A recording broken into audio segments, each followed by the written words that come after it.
how's everybody doing? This Saul Castaneda with mcscgreenwheels, as the shirt says. Oh, well, church shirt. Anyways, welcome back, guys, and welcome back to our next Coyote build as we're going along with our Coyote block here that we have. We're going to turn it a little bit, maybe a little better than the Illuminator. We don't know. We'll see. As you guys saw, we started taking this bad boy apart. Now we got it all taken apart. We were going to go ahead and start looking around to see if we could sleeve it. As you guys can see when you come in here, you guys see these guys, it's been sleeved in there. So for the most part, we were thinking about it. We were like, hey, you know what, why don't we just take on the challenge and go ahead and do it. Let me go ahead and rotate this bad boy around for everybody to see. Don't worry about that, I'm just dropping some bolts, and there we go. As you guys can see, the inside of these bad boys do not look that damaged. This is just a little bit of weather in here. This is the second gen Coyote, and we picked this up out of a flipped GT, if I'm not mistaken. There are some little discrepancies that we saw that broke apart, that are marred. One of them being right here in this little corner. The good thing is that the threading inside is actually really good. It's just the outside casing right here, as you guys can see, it broke apart. This is where our AC was originally for the car, but we're going to figure out to see if we can fix that and whatnot and get that all set up. The important part was that the threads are still good. One of the downfalls was that the corner going right down here, you guys can see right in there, the bolt broke in there. But it's a good thing we got it out here. We're going to go ahead and extract that.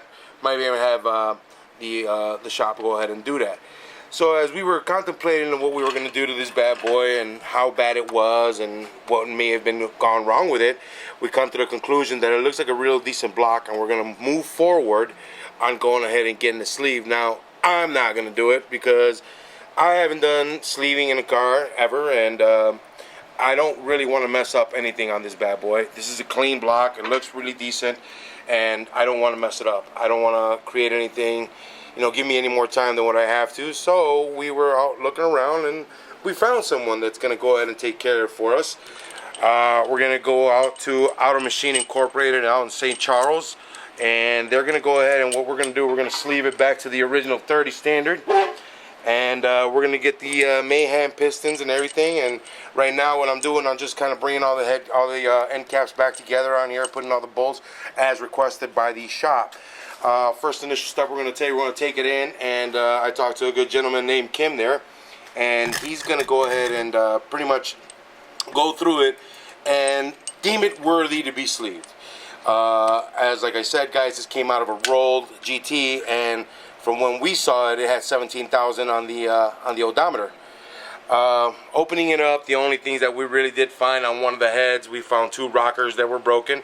Now, I know that if you turn the car on with 2 broken rockers, we're going to mess that whole thing up. This is our chain-driven car. It would have been messed up.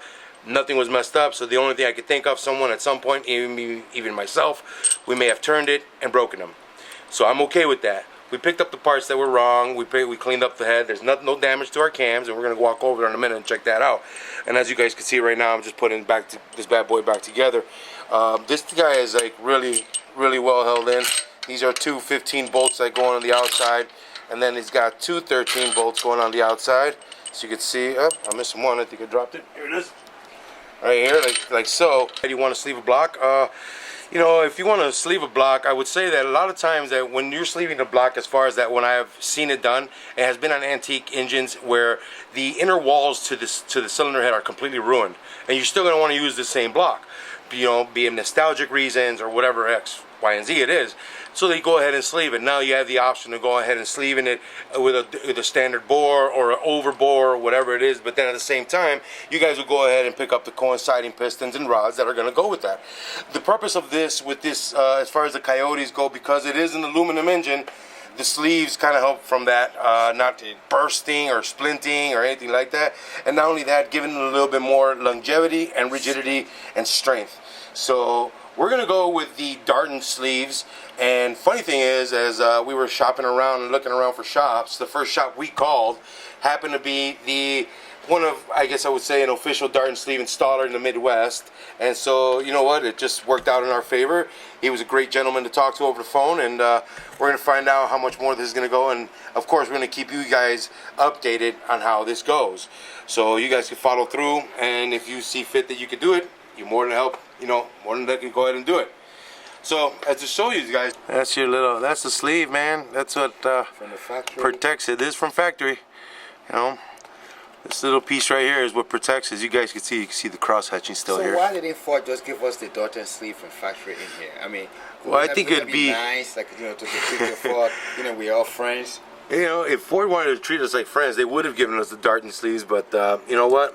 They're not our friends. They just produce these beautiful engines here, and they expect us to spend all that extra money. And the nickel and dime us. You know, no one can get yes, sir. You nickel and dime us, but hey, man. Oh, look at this. And these are the for the oil. These are oil squirters. Right in here, we got one per each cylinder. So on this head, this was, I want to say, this is the driver's side head. The back two right here, these back two lifters, broke off. Now, I do remember I had them somewhere around here. I'll try to find them and show you. But as you guys can see, the rest of this looks really damn good. I don't see any damage in here. If they were rocking around in here when the car was running, not only would it have damaged our chains, it would have damaged our cams, and it would have damaged a whole bunch of other things in here.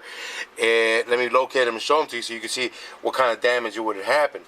Now, being that they told us that it was a 17,000 mile car, we had our disbeliefs, but as you guys can tell, look at the inside of this right here. It's still pretty clean. Ignore the top here, but that's because it's sat. But look, that's not bad for a 17,000. You know, that doesn't look worn out. We thought that it was completely messed up, and no. We're gonna take it into, like I said, the machine shop, just so they can see if they can if they deem it to be salvageable, which I think it is. As you guys can see here, these pistons, just because of the dirt on top, but other than that, look at this. Let me get a little rag. I'll clean that off real quick, and I'll show you guys that, you know, if this had any more miles, we probably, more than likely, would not be able to see that QR code in there.